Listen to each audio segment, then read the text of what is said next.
Hello everyone, how are you? Hope you all are fine, staying safe at your home. I am Dr. Shikha Prasad, lecturer of economics at Arihant College of Arts, Commerce and Science.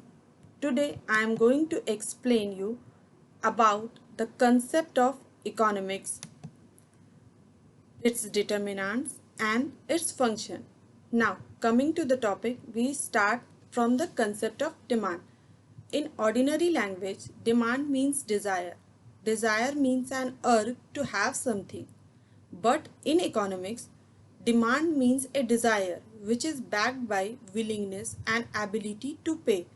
For example, if a person has a desire to purchase a car but does not have the adequate purchasing power, then it will be simply a desire, not a demand. In spite of having enough money, if he do not want to spend it on car, demand does not emerge. Now, in economics, demand refers to effective demand, which implies three things. What are the three things? First one is desire, that is a wishful thinking only. Next one is the means to purchase, that is resources and money. Next one, willingness to use those means for that purchase, which means readiness to spend that money for the purchase of any commodity. So the desire become demand only when he is ready to spend money to buy a car. There is a formula of demand, that is demand equals to desire plus willingness to purchasing plus ability to pay.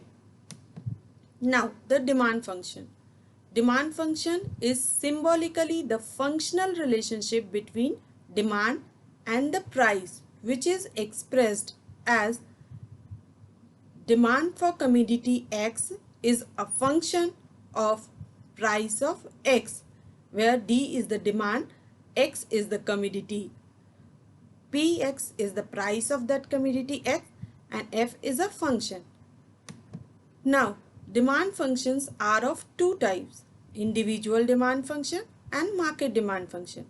Individual demand function shows how demand for a commodity by an individual consumer in the market is related to its various determinants.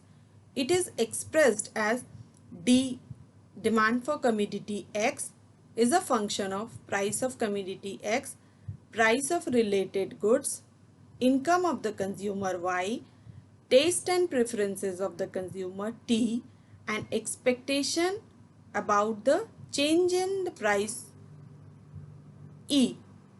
Now, what is market demand function? Market demand function shows how market demand for commodity or aggregate demand for commodity in the market is related to its various determinants. Market demand for commodity X is a function of price of commodity X, price of related goods PR, income of the consumer Y, taste and preferences of the consumer T, expectation about the change in the prices in the near future E, size of population N, and distribution of income Y. Now, determinants of demand. What are the determinants? These are the factors which directly affect the demand. What are the factors? First one, price of the commodity, price of related goods, that is substitute or complementary, income of the consumer, future expectation. Next, taste and preferences of the consumer, size of the population, and the distribution of income. Now, one by one, we can explain you about the different determinants. First one is the price of the commodity. The law of demand states that other things being constant, the demand of the commodity is inversely related to its price. It implies that rise in the price of the commodity brings about a fall in its purchasing power and vice versa. It means that when the price of any commodity rises in the market, the demand for that commodity will ultimately fall and vice versa. Now, the second point, price of related good. Demand for a commodity is also influenced by the change in the price of related good. These are of two types. First one, substitute good, and the next one is complementary good.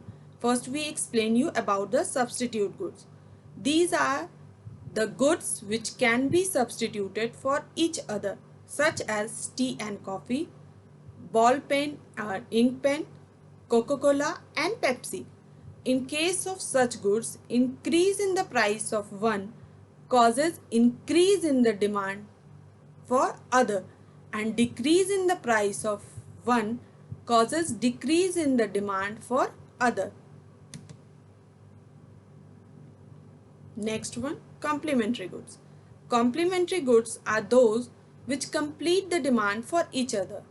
They are those goods which always use together, like pen and ink, car and petrol. In case of complementary goods, a fall in the price of one causes increase in the demand for other, and a rise in the price of one causes a decrease in the demand for other. Take an example of car and petrol.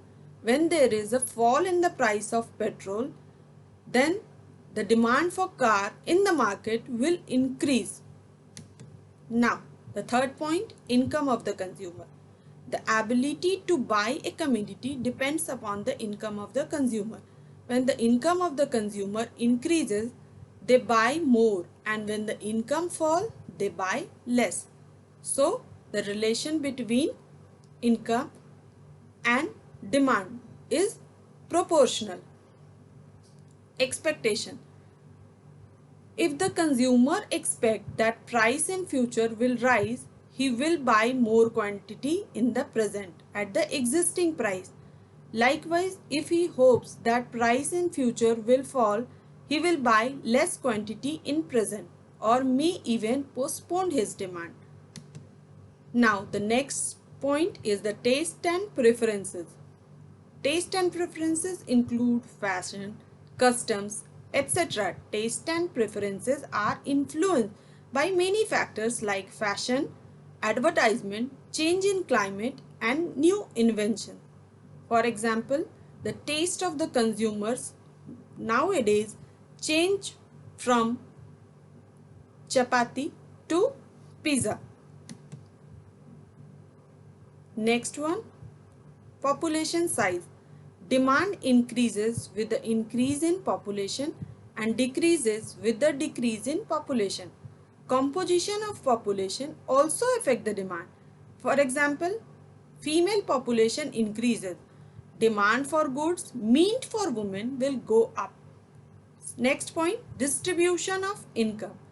If the income is equally distributed, there will be more demand. If the income is not equally distributed, there will be less demand.